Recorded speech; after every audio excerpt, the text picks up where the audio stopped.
뉴욕 증시가 단기 급등에 따른 차익 실현 매물 출회와 주요 은행들의 3월 실적 우려마저 부각되며 하락 마감했습니다. 다우는 1.8% 하락한 7,776으로 장을 마쳤습니다. GM의 릭 웨거너 CEO가 사임할 것이라고 블룸버그 통신이 보도했습니다. 그의 사퇴가 버락 오바마 미 대통령이 자동차 업계 구제 계획 관련 연설을 하루 앞둔 시점에 이루어져 사퇴 배경도 이와 무관치 않을 것으로 보입니다. 그동안 시장금리 인하에도 대출금리를 제대로 내리지 않아 비난을 샀던 은행들이 신규 주택담보대출 금리를 인하키로 했습니다. 다음 달부터 국민은행이 최대 1%포인트 내리고 신한은행 역시 0.3%포인트 일괄 인하합니다. 정부의 대규모 민자 SOC 건설 사업이 좌초 위기에 놓였습니다. 올해 착공 예정인 9개 중 7곳이 공사자금 조달 문제로 사실상 중단됐고 나머지 2곳도 차질이 불가피한 상황입니다.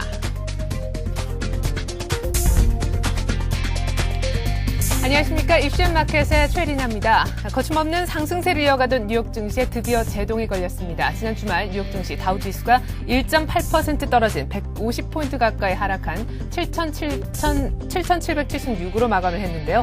사흘 만에 약세 마감을 한 것이죠. 일단 경기 지표들은 소폭 개선됐습니다만 아직까지 바닥권이었고요. 무엇보다 금융주들이 하락을 주도했습니다. 보다 자세한 글로벌 시황 대우증권 허재원 연구원과 함께 알아보도록 하겠습니다. 안녕하세요. 네, 안녕하십니까. 뉴욕 증시가 지금 사흘 만에 약세 마감했는데요. 다우가 1.8포인트, 1.8%까지 떨어졌어요. 네, 그렇습니다. 지난 주말에 미국 주식시장은 거의 한 2% 이상 주가가 빠졌는데요. 유가하고 금속 가격이 하락을 하면서 그동안 강세를 보여주었던 또 소재주들이 약세를 보여주었습니다. 그렇지만 GM 같은 기업들 같은 경우에는 구제금융 지원 소식 때문에 강세를 보이었고 전체적으로 봤을 때 미국 주식시장은 3주째 굉장히 큰 폭으로 올랐습니다. 그리고 이 월별 상승률로만 보면 91년 이후 최대를 기록을 하면서 어쨌든 주가 조정에도 불구하고 전체적인 분위기 자체는 아직 썩 나쁘진 않다라고 좀 볼 수가 있는 것 같습니다. 네, 3주 연속해서 계속해서 상승세를 보여왔던 뉴욕 증시가 과연 이번 주에도 오를 수 있을지 이것이 가장 큰 관심사라고 할 수 있겠는데요. 그동안에 뉴욕의 어떤 랠리를 이끌어왔던 금융주 중심으로 지난 금요일에 무너졌기 때문에 사실 이번 주에 조정이 있을 것이라는 의견도 있고요. 추가 상승 여력이 있다는 의견도 있는데 어떻게 전망하고 계십니까? 일단 추가 상승 여력이 있다라는데 조금 더 무게를 두고 싶습니다. 이제 그렇게 보는 이유는 크게 이제 두 가지인데요. 네. 첫 번째는 그 미국의 어떤 그 소위 말하는 이제 공포 지수라고 하는 이제 빅스 지수입니다.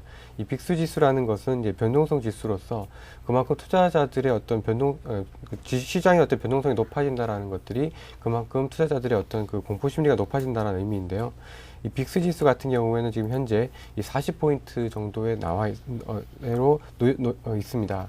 그래서 추가로 떨어진다고 하면 이제 30포인트 수준인데요.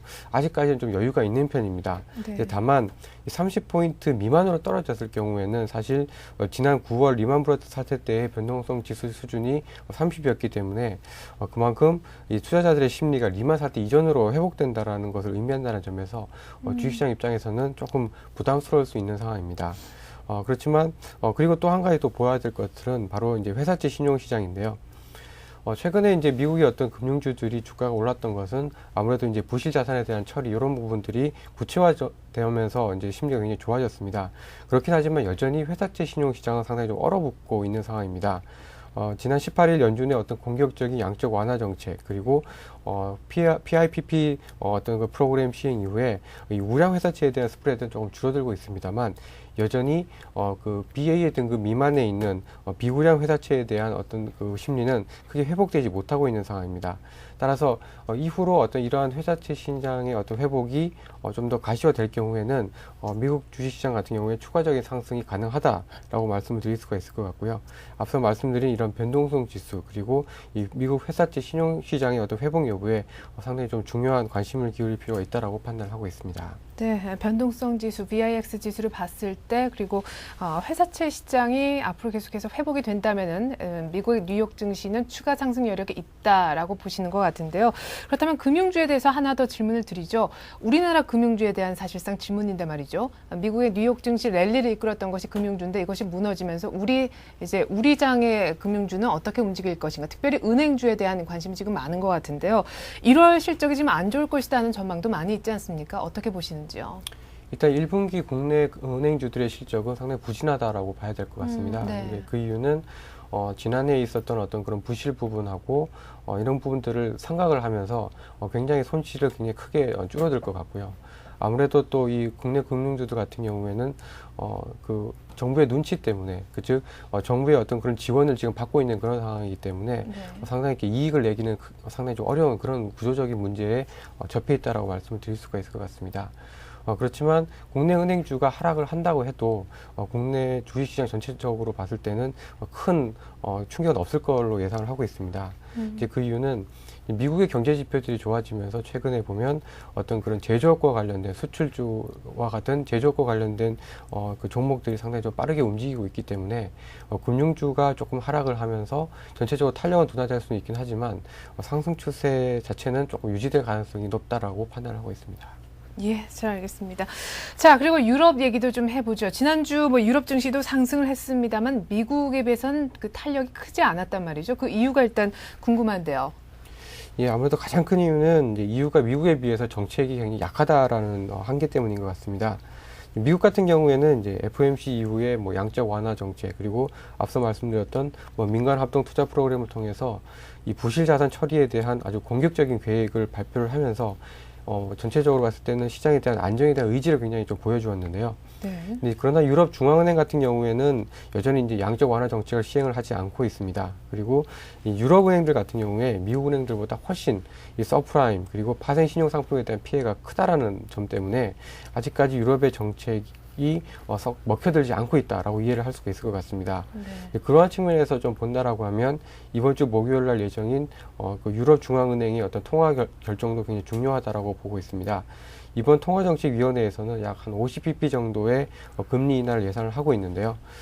이것과 더불어서 추가적인 경기 부양 내지는 이 금융 안정을 위한 추가적인 조치들이 나올 것으로 예상을 하고 있습니다. 그래서 이러한 정책들이 조금 더 공격적으로 발표될 경우에는 유럽 주식시장에 상당히 좀 긍정적인 모멘텀이 될 것으로 보입니다만 여전히 미국에 비해서는 탄력은 상당히 좀 약할 것으로 예상을 하고 있습니다. 네, 그 참 신기하군요. 미국에 비해서 유럽이 훨씬 서프라임과 파생 신용 상품에 대한 피해가 큰데 왜 양적 완화와 같은 좀 공격적인 정책들을 쓰지 않는 겁니까? 그것은 아마 EU라는 어떤 단일 경제 체제라는 한계 때문에 그런 것 같습니다. 그러니까 즉 어떤 그 EU라는 체제 내에서는 통화 정책은 EU 그 중앙은행이 결정을 합니다만 네. 각국의 어떤 그런 재정 정책이라든지 이런 경기 부양 자체는 각국이 알아서 정하게 되는 그런 구조를 보이고 있습니다. 네. 따라서 미국 같은 경우에는 통화 정책과 재정 정책을 조율해서 같이 쓸 수가 있는 반면에 이 유럽 국가들 같은 경우에는 그러한 정책을 사용하기에 한계가 있고 여러 가지 어떤 이해관계가 얽혀서 한 목소리로 한 정책을 내기에 상당히 시간이 지연된다라고 이해하시면 될 것 같습니다. 네, 그 얘기는 곧 언젠가는 결국 조율이 되면 양적 완화로 갈 수 있다라는 말씀이시군요. 예, 잘 알겠습니다. 자, 아시아 쪽으로 한번 얘기를 좀 돌려보죠. 지난주 아시아 시장에서는 홍콩 증시와 홍콩 H주가 상당히 강한 모습이었는데요. 어떤 의미에서는 본토 증시보다 훨씬 강한 모습이 계속해서 연출이 되고 있다라고 말씀드릴 수 있을 것 같습니다. 이런 추세가 계속 이어질지 궁금한데 일단 왜 그런지 이유부터 좀 들어보죠. 홍콩 주식시장이 이제 본토 중국보다 강한 이유는 이제 선진국들의 양적 완화 정책 그리고 이제 달러 약세 때문인 것 같습니다. 홍콩 같은 경우에는 이 달러에 고정된 그 페그제를 사용을 하고 있기 때문에 예. 이 달러 약세 국면에서 자연스럽게 홍콩 달러도 약세를 보이게 되고요. 네. 이러한 그 홍콩 달러 약세를 된다라는 것은 홍콩 내부적으로 유동성이 늘어난다라고 볼 수가 있기 때문에 자연스럽게 내수를 부양할 수 있는 환경이 보다 더 강하게 만들어진다라고 볼 수가 있겠습니다. 특히 또 이제 홍콩에 상장된 중국 공상은행 같은 경우에는 이 H주 매각 우려가 완화되면서 은행주가 굉장히 큰 폭으로 올랐습니다. 특히 이제 골드만삭스 같은 경우에 이 공상은행 지분의 약 한 4.9%를 지금 현재 가지고 있는 상황인데요. 네. 이제 다음 달 28일 이제 보호예수 기간이 해제되면서 이제 보유하고 있는 주식을 이제 매각을 할 수가 있게 됩니다. 그런데 이제 골드만삭스하고 이 공상은행이 이제 협의를 해서 지금 갖고 있는 보유 주식의 80%는 2010년까지 계속해서 이제 팔지 않겠다라고 이제 그 합의를 보면서 이 홍콩에 상장된 중국 은행주들에 대한 우려가 상당히 좀 완화가 되었습니다. 물론 이제 지난주에 워낙에 큰 폭으로 올랐기 때문에 이런 상승세가 지속되기는 어렵겠지만 아무래도 달러 약세가 조금 더 이어진다라고 한다라고 하면 이 미국과 함께 통화가 좀 절하될 수 있는 홍콩에 대한 관심은 지속적으로 높아질 가능성이 높다라고 판단을 하고 있습니다. 네, 홍콩이 달러에 고정된 환율제, 페그제를 쓰고 있기 때문에 달러 약세. 지속이 되면서 홍콩 달러마저 같이 약세가 이어지는 모습인 것 같습니다. 자, 그렇다면 이제 오늘 한 주를 시작하는 월요일인데 말이죠. 이제 이번 주는 특별히 3월에서 4월로 넘어가는 그런 아주 의미 있는 주인 것 같습니다. 이번 주 주목할 만한 변수가 있다면 좀 들어보고 싶은데 일단은 4월 1일에 G20 회의가 있지 않습니까? 이 밖에 어떤 일정들이 더 남아있나요? 예, 그렇습니다. 이번 주에는 상당히 좀 중요한 지표들이 있는데요. 아무래도 그 미국의 어떤 그 주택 가격을 나타내는 S&P 케이스 실러 지수도 예정이 되어 있고요. 네. 그리고 우리 한국 시장에서 입장에서 봤을 때는 가장 중요한 것이 수요일 날 예정된 미국 ISM 제조업 지수입니다. 네. 이 미국 ISM 제조업 지수 같은 경우에는 미국 GDP와 굉장히 높은 상관관계를 가지고 있고요. 그리고 한국과 대만 등 이 아시아 수출 국가들에 있어서 이 수출에 선행하는 지표로 알려져 있기 때문에 이 ISM 제조업 지수가 좀 계속해서 좀 호전될 경우에는 이 아시아 주식시장에 상당히 좀 긍정적인 영향을 미칠 것으로 예상을 하고 있습니다. 지난달에 상당히 좀 좋아졌다가 다시 좀 꺾이는 모습을 보여주었는데요. 따라서 이번 3월 달에 발표될 지수의 의미가 굉장히 좀 다른 때보다도 훨씬 더 좀 중요하다라고 판단을 하고 있습니다. 그리고 이 밖에도 그 같은 날 이제 아시아에서는 일본의 단칸 지수가 발표가 되게 됩니다. 이 단칸 지수 같은 경우에는 일본의 경기를 나타내는 기업 실사 지수라고 볼 수가 있는데요. 예. 이 일본 기업들의 수익성과 굉장히 관련이 높기 때문에 관심이 필요합니다. 특히 이제 최근에 일본 수출 경기 같은 경우에는 굉장히 좀 안 좋은 만큼 이 단칸 지수가 단기적으로 회복될 가능성은 높지는 않습니다만 최근에 이러한 악재들이 주가에 반영이 되었기 때문에 그 일본 주식시장이 어떻게 반영하는가가 지수 발표보다는 훨씬 더 중요하다고 보고 있습니다. 그리고 또 이번 주 주말에는 이제 G20 회의가 런던에서 열리게 되는데요. 이 정책 측면에서 봤을 때는 공조 강화와 이 보호 무역주의에 대한 우려를 얼마나 푸시시킬지 여부에 좀 관심이 필요합니다. 이제 다만 이러한 그 G7이라든지 G20 같은 어떤 회의가 어떤 그 구체적인 정책이 나오는 그런 회의가 아니라 전체적으로 봤을 때는 방향을 정하는 회의라는 입장에서 봤을 때는 시장에 미치는 영향은 그렇게 크지 않을 수도 있다라는 점을 좀 염두에 둘 필요가 있는 것 같습니다. 네, 잘 알겠습니다. 이렇게 해서 이번 주 주목할 만한 변수 일정까지 한번 살펴봤습니다. 지금까지 글로벌 시황의 대우증권 허재환 연구원이었습니다. 연구원님 말씀 잘 들었습니다.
네, 뉴스 따라잡기 시간 오늘은 서울경제신문 이현선 기자와 함께합니다. 이 기자 안녕하세요. 안녕하세요. 네, 지난 주말에 TV 보셨겠죠. 김연아 선수가 세계 선수권대회에서 이제 꿈의 우승을 차지하면서 200점을 넘지 않았습니까? 그런데 국민들한테 기쁨을 준 것만이 아니라 소비를 늘리는 역할도 톡톡히 했다면서요. 예, 그렇습니다. 피겨 여왕 김연아 선수가 굉장히 주말에 기쁜 소식을 전해줬는데요. 그 기쁜 소식뿐만 아니라 국내 경제를 위해서도 소비 촉진제 역할을 하고 있다는 소식입니다. 김연아 선수를 광고 모델로 세운 기업들 입장에서는 이런 불황기에 이만한 광고 모델이 없고 이만큼 소비를 늘릴 수 있는 그런 모델이 없다는 평가인데요. 광고 워낙 다양하게 했기 때문에 광고한 물품만 가지고도 하루 생활이 가능하다 이런 이야기가 나오고 있습니다. 에어컨이나 자동차부터 시작해서 은행, 기타 소비재들, 화장품이나 우유 같은 식품들 다 나오고 있는데요. 하나씩 살펴보면 일단 김연아 선수의 후원사들이죠. 우리나라에 대표할 수 있는 기업이라고 불리는 국민은행, 현대차, 그리고 나이키 이렇게 세 회사가 공식 후원을 하고 있고요. 제품 광고 계약을 맺은 회사도 우리나라 유수 기업들이 다 포함이 됩니다. 삼성전자, LG생활과학, 메일유업이 있죠. 이 외에도 제품 이름에 김연아라는 이름을 붙일 수 있는 회사들이 있는데요. 라이센스 보유 업체라고 하는데 뭐 네. 제과 업체인 뚜레쥬르나 JST나 유니버설 뮤직 이런 회사들까지 전부 포함이 됩니다. 광고 업계가 추산하기에 김연아 선수의 광고 수입은 지금까지만 해도 100억이 넘는 것으로 알려져 있습니다. 하지만 뭐 그 효과는 100억을 훨씬 넘는 것으로 이제 계산이 되는데요. 메일유업 같은 경우는 김연아 선수가 광고한 제품의 매출이 광고 이후 6배나 증가했다고 합니다. 이번 우승으로 인해서 이런 효과는 더욱 확산될 전망인데요. 아무래도 우리나라 국민들을 기쁘게 하는 것만 그치지 않고 우리나라 경제의 소비의 기폭제 역할을 더 잘 할 수 있지 않을까 이렇게 기대가 됩니다. 네, 김연아 선수로 인해서 광고 수입이 무려 100억 이상에 달한다고 하니까요. 잘 키운 선수 하나 10기업 안 부러운 것 같습니다. 자, 그리고 경기 전반적인 얘기를 좀 해보죠. 일단 주가도 반등을 했고요. 환율도 뭐 금요일 소폭 오르긴 했습니다만 전반적으로 지금 하향 안정화되는 추세에 있는데요. 때문에 경기가 바닥을 친 것 아니냐 하는 얘기들이 속속 좀 나오고 있는 것 같습니다. 실제 바닥이라고 봐도 좋은지 이제 회복을 기대해도 좋을지 좀 이해되는 분석을 좀 해주시죠. 전체적으로 평가를 하면 일단 금융시장에서는 온기가 약간 돌고 있습니다. 하지만 실물 경제에서는 아직 냉기가 돌고 있다. 즉 윗목과 아랫목의 차이가 크다. 이렇게 구분을 해볼 수가 있는데요. 일단 이렇게 금융시장부터 보면요. 증시가 이달 들어서 총 16% 상승했습니다. 다른 나라와 비교해도요. 미국이 10%, 그리고 일본이 13.9%, 14%죠, 그러면. 그리고 중국이 14%, 이 정도로 매우 전반적인 분위기가 좋습니다. 좋은 이유는 두 가지로 구분이 되는데요. 첫째는 일단 2월 달부터 얘기가 계속 나왔던 글로벌 금융 위기가 좀 수그러들었다. 이런 게 한 가지 분석이 가능하겠고요. 네. 두 번째로는 지금 시중의 유동성이 너무 풍부하다. 그래서 이렇게 증시가 오르고 있는 것이다. 이렇게 분석이 되는데요. 하지만 아직 회복을 좀 장담하기는 아직 이른 상황이고요. 1분기 실적이 4월에 나와보는 것을 봐야 이 상승세를 좀 믿을 수 있겠다. 이렇게 보고도 있고요. 증시 외에도 회사채 시장에서도 처음에는 투자 등급에만 몰리던 그 수요들이 이제는 투기 등급으로까지 확산될 움직임이 보이고 있습니다. 그리고 외환 시장에서는 1,600원까지 올랐던 원달러 환율이 이제 1,300원대로 안정이 됐고요. 외국인들의 자금 이탈 속도도 조금씩 수그러들고 있습니다. 이제 3월 위기설이 그렇다면 금융시장에서는 이제 지나간 것 아니냐. 물론 3월이 끝났지만요. 이렇게 네. 분석이 가능하고요. 하지만 실물 경제로 돌아가면 조금 더 어둡습니다. 일단 수출과 내수 모두 찬바람이 돌고 있는데요. 이번에 상공회의소와 정경련에서 2분기 조사를 해보니까요. 조선과 석유화학을 빼면 자동차, 철강, 반도체 모두 여전히 침체가 된 상태입니다. 네. 그리고 이제 대출을 이제 하는 은행들을 봐도요. 기업뿐만 아니라 가계대출의 연체율이 굉장히 올라가고 있고요. 부동산 시장 같은 경우는 낮은 가격대에 나온 강남, 즉 블루칩 아파트들이나 공장 내지는 빌딩들만 소화가 되고 있고 나머지들은 아직 썰렁합니다. 미분양 아파트도 여전히 해소되지 않고 있고요. 결과적으로 요약해서 말씀을 드리면요. 증시, 외환시장, 그다음에 채권시장 괜찮은 움직임을 보이고 있지만 네. 수출과 내수 여전히 좋지 않고 그다음에 부동산과 은행 여전히 좋지 않은 모습을 보이고 있다. 즉 전반적인 기대감은 형성이 되고 있지만 아직 경기가 좋아진다는 것을 체감하기는 어렵다. 이렇게 요약을 해볼 수 있을 것 같습니다. 네, 금융시장의 온기와는 달리 실물 쪽은 아직까지 살얼음 판을 걷고 있는 것 같습니다. 자, 경기 불황의 단면을 보여주는 건설업계 쪽 얘기를 좀 해보고 싶은데요. 정부가 민간 자본을 유치해서 추진하는 대규모 SOC 건설 사업이 지금 좌초 위기에 놓여 있다면서요. 상황이 상당히 심각하다고 들었는데 얼마나 심각합니까? 예, 굉장히 심각한 것 같습니다. 지금 올해 초에 착공 예정인 민자 사업이 총 9곳이 있습니다. 지도를 보시면요. 네. 일단 인천 김포고속도로, 안양 성남고속도로, 창원 부산, 광주 원주, 서수원 의왕, 부산 신항, 수원 광명, 연천 상주 우이 신설이 있는데요. 이 중에서 지금 그나마 올해 초에 공사를 시작한 곳이 창원 부산과 우이 신설 경전철 이 두 곳입니다. 네, 9개 중에 2곳이군요. 예, 이게 총 이제 9곳을 합치면 8조 4천억 규모인데요. 이 중에서 이제 그나마 두 군데가 공사를 시작은 했지만 지금 자금난 때문에 공사가 계속 늦어지고 있습니다. 이대로라면 시일 내에 개통하는 것이 어렵겠다 이런 분석이 나올 텐데요. 하지만 앞으로가 더 문제입니다. 정부가 녹색 뉴딜이라는 정책을 발표했죠. 여기에는 대규모 건설 토목공사가 포함이 돼 있는데요. 4년간 32조 원 규모의 민자 공사를 추진합니다. 민자 사업으로 하는 이유는 간단합니다. 정부가 돈이 없기 때문인데요. 그렇다면 민자 사업자들이 참가할 수 있도록 수익을 보전해 줘야 되는데 네. 이 수익을 보전해 주는 것이 너무 박하다는 게 시장의 평가입니다. 즉 지금 현재 프로젝트 파이낸싱이 굉장히 어려운 상태라서 자금 조달 금리가 굉장히 높습니다. 그래서 비싼 돈을 가져와서 짓는데 수익이 얼마 남지 않는다면 사업을 할 사람이 없겠죠. 이 상태에서 지금 정부가 좀 낮게 해주겠다고 지난 2월에 활성화 대책을 내놓은 것이 있는데 이거는 너무 미흡하다는 게 시장의 평가입니다. 지금 녹색 뉴딜 정책을 제대로 시행하기 위해서는요, 지금 시행을 해야 그 일자리도 창출이 되고 경제 회복도 기대할 수 있는 것이기 때문에 단순히 공사 차질 뿐만 아니라 경제 회복까지 찬물을 끼얹는 것 아니냐 이런 분석이 가능할 것 같습니다. 네, 뭐 자금 조달 길도 막히고 채산까지 안 맞는 그런 상황인 것 같습니다. 자, 이른바 녹색 뉴딜에는요, 좀 전에 말씀하신 이 건설 부문 외에도요, 사실상 GT라고 해서 환경 에너지 분야도 같이 포함이 돼 있는데 말이죠. 정부가 이 같은 녹색 성장을 위해서 이제는 세제 개편까지 추진을 하고 있다면서요. 예, 그렇습니다. 이걸 에코텍스라고 하는데요. 친환경 세제를 통해서 이제 녹색 성장을 더 도두겠다 이런 게 정부의 목표입니다. 온실이 아니죠. 온실가스 배출에 따라서 탄소세를 매기고요. 그다음에 에너지 절약한 기업에 대해서는 세금을 좀 깎아주겠다 이게 큰 골자인데요. 네. 문제가 되고 있는 것은 신설되는 탄소세입니다. EU 국가 같은 경우는 도입한 사례가 굉장히 많습니다. 표를 한번 보시면요. 북유럽이죠. 핀란드, 노르웨이, 덴마크 등은 일찌감치 90년대 초반에 탄소세를 도입을 했고요. 네. 영국은 2001년에 기후변화세라는 이름으로 세금을 신설했습니다. 이렇게 근데 새로운 세목이 생기는 것은 아무래도 기업 입장에서는 좀 부담스럽죠. 그렇죠. 그래서 좀 반길 리가 없는 이런 대목인데요. 정부가 이런 이제 부분을 의식을 해서 탄소세를 신설하면 다른 부분에서 세금을 좀 깎아주겠다 이렇게 제안을 했습니다. 하지만 그래도 기업들은 이제 국제 경쟁력 악화가 될 것이다. 그리고 이게 기업들의 부담만 되는 것이 아니라 결국은 소비자들에게까지 다 전가가 될 것이다. 이런 이유를 들면서 반대하는 입장인데요. 결국은 앞서서 말했던 SOC 민자 사업과 마찬가지로 탄소세 신설도 쉽지 않고 또 이렇게 크게 봐서는 녹색 성장 자체의 틀도 흔들리는 것 아니겠느냐 이런 분석도 가능할 것 같습니다. 네, 이래저래 뭐 기업만 힘든 건 아닌지 모르겠네요. 자, 세금만큼이나 또 부담스러운 것이 금리죠.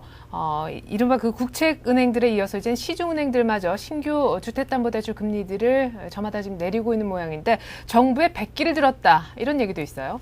네, 그렇습니다. 지금 국민은행과 신한은행이 4월 1일부터 주택담보대출 금리를 인하하기로 했는데요. 국민은행이 인하하기로 한 폭은 1%포인트, 신한은행은 2.3%포인트입니다. 국민은행 같은 경우는 우대금리를 확대하고 원래 개인이 부담하고 있는 근저당 설정 비용을 이제 은행이 부담하겠다 이렇게 발표를 했고요. 신한은행 같은 경우도 마찬가지로 우대금리를 높이고 가산금리는 오히려 폐지하겠다. 그래서 2.3%포인트 굉장히 많은 폭입니다. 예. 이 정도로 이제 혜택을 주겠다고 발표를 했는데 물론 이건 어디까지나 이제 산술적으로 계산한 최대 폭이고요. 일단 이 두 은행이 움직임에 따라서 기업은행이나 우리은행, 즉 정부가 지분이 들어가 있는 은행 같은 경우는 여기에 동참할 것으로 보입니다. 하지만 여전히 은행들이 너무 소극적으로 금리를 인하하고 있다 이런 눈총은 여전할 것 같고요. 은행들이 이런 여론 부담을 의식해서 이제 금리를 인하한 것도 있지만 하나 더 들어가서 보면 CD금리, 즉 주택담보대출 금리의 기준이 되는 CD금리가 그만큼 빨리 내리고 있기 때문에 주택대출 금리를 좀 내려도 부담이 은행 입장에선 덜한 겁니다. 지금 CD금리 추이를 좀 살펴보면요. 6개월 전이죠. 지난해 9월까지만 해도 5.79% 였던 금리가 6개월이 지난 지금 올 3월에는 2.45% 반 이상이 내렸습니다. 이렇게 대출금리가 내리면 이제 늦게 내린 것에 대해서는 물론 고객들의 불만이 있겠지만 네네. 그만큼 앞으로는 은행 문턱이 낮아질 것이기 때문에 고객 혜택도 늘어날 것으로 보입니다. 예. 자, 그리고 뭐 시장이 요즘에 뭐 전반적으로 좀 어려운 상황이긴 합니다만 그래도 일부 펀드라든가 부동산 관련 상품들은 눈에 띄게 조금 좋아지는 모습을 보여주고 있는데 특별히 최근 들어서 브릭스가 다시금 부활을 하면서 러시아 펀드가 주목을 받고 있다는 소식을 들었고요. 더불어서 강남 인근의 아파트형 공장도 좋은 반응을 얻고 있다고 하는데 먼저 러시아 펀드 얘기부터 해보죠. 예, 그렇습니다. 러시아 펀드라고 하면 원래 해외 주식형 펀드 중에서 가장 윗상이었던 펀드입니다. 지금까지 투자했던 것들을 총 평균을 내보면 마이너스 70%가 나올 정도로 최악의 수익률을 보여줬었는데요. 이런 러시아 펀드가 최근에 굉장히 좋은 모습을 보이고 있습니다. 러시아 펀드가 좋은 수익률을 내고 있는 것은 유가가 오르고 있기 때문인데요. 지금 러시아 상장 기업의 62%가 에너지 관련 기업이거든요. 그러니까 최근에 유가가 오르면 러시아 증시도 함께 상승하는 그런 연동된 모습을 보여주고 있는 것입니다. 수익률 표를 한번 살펴보시면요. 지금 해외 주식형 펀드의 1개월 평균 수익률이 8.81%입니다. 러시아 주식은 같은 경우는요, 러시아 주식형 펀드 수익률이 24.26%, 거의 3배에 이르는데요. 네. 연초 이후로 계산을 해도 해외 주식형 펀드 같은 경우는 5.20%의 수익률을 내는 반면에 러시아 펀드는 13.45%, 2배 이상의 수익을 내고 있습니다. 지금 자금 유입 속도도 보면요, 지금 6개월 연속 돈이 유입되고 있는 펀드는 러시아 펀드가 유일하고요. 이런 상황은 지금 앞으로 인플레이션이 오르고 유가가 오르면 러시아 증시가 오르기 때문에 상당 기간 지속되지 않겠느냐 이렇게 전문가들이 분석하고 있습니다. 네. 자, 그리고 앞서 말씀하셨던 이제 아파트형 공장도 아주 짧게 좀 들어볼까요? 예, 아파트형 공장 같은 경우는 구로 디지털 단지를 가보면 여러 번 보실 수 있었을 텐데요. 원래 호황기에는 분양은 100% 무조건 성공한다고 할 정도로 굉장히 알짜 투자 목록이었습니다. 하지만 최근에 이제 경기가 좋아지지 않으면서 강남 지역 오피스 임대료가 부담스러운 기업들이 이용을 하는 그런 이제 옐로칩 정도의 평가를 받고 있는데요. 지금 성수역 인근의 한 아파트형 공장이 첫날만 40% 분양 완료를 하면서 여기가 다시 좀 뜨는 것 아니냐 이렇게 관심을 끌고 있습니다. 그렇지만 소화되고 있는 것은 일부 성수동 같은 좋은 지역에 한해서 있는 것이기 때문에요. 전반적인 회복을 기대하기는 약간 어려운 상황이고요. 네, 잘 들었습니다. 오늘 뉴스 따라잡기 시간 서울경제신문 이현성 기자와 함께했습니다. 이 기자 말씀 잘 들었습니다. 네, 감사합니다.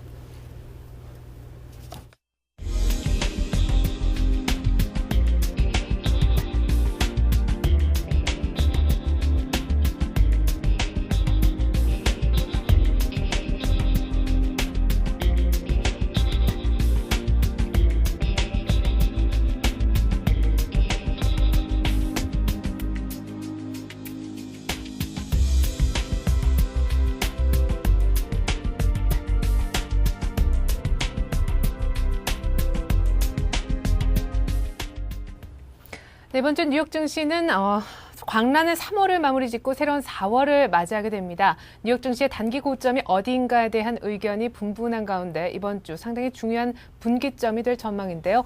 지금 월가가 가장 주목하고 있는 실업률 발표가 있고요. 이 밖에도 굵직굵직한 경제 지표가 발표를 앞두고 있습니다. 여기에는 자동차 지원안과 G20 역시 변수로 작용할 전망인데요. 이번 주에는 이 같은 해외 변수들이 많이 있다라는 거 항상 염두에 두시고 투자하시기 바라겠습니다. 국내 지표로는요. 또 오늘 2월 경기 선행지수가 발표가 되는군요. 저는 1시간 뒤에 출발 센 증시로 다시 인사드리겠습니다. 고맙습니다.